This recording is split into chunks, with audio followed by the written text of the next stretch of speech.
فیکل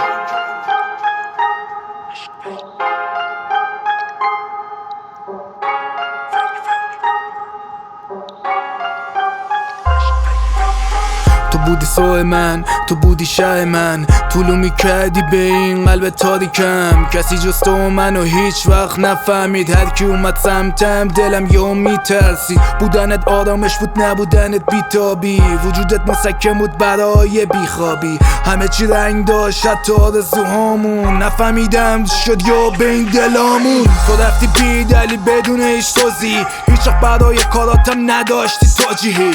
میزدی میشکستی آدم عصبی، با اینکه دوستت داشتم زدی قلب و شکستی. لعنتی الان نشستم خیره به دیوارم، بیا برگرد بیا منو بکن تیمارم. بیا که بدجوری بدون تو باخت دادم، بیا که ریخته بهم تموم ساختارم. عاشق یکی بودم اون دلش عوضی بود، فکر میکردم فردش از ولی بد عوضی بود. یا آدم روانی و تنوع طلب، پی خوشی بودم و یکی باشه هر شب. عاشق یکی بودم اون دلش عوضی بود، فکر میکردم فردش از ولی بد عوضی بود. یا آدم روانی و تنوع طلب، پی خوشی بودم و یکی باشه هر شب.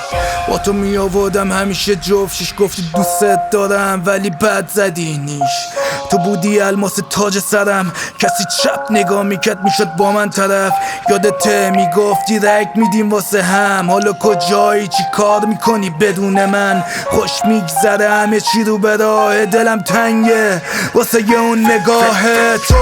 منو کردی اسیر خودت، فراموش شدم بعد شلوغی دورت. ببین همیشه تو بودی حزب باد، عشق و عاشقی توی قصه هاست. من جدی بودم ولی تو همیشه فان، دیگه کلامتم بوده واسم عشق جان. پس چی شد رفتی دلو دادی پاس، ببین بعد من با هر کی طلبید بلاس. عاشق یکی بودم اون دلش عوضی بود، فکر میکردم فردش از ولی بد عوضی بود. یا آدم روانی و تنوع طلب، پی خوشی بودم و یکی باشه هر شب. عاشق یکی بودم اون دلش عوضی بود، فکر میکردم فردش از ولی بد عوضی بود. یا آدم روانی و تنوع طلب، پی خوشی بودم و یکی باشه هر شب.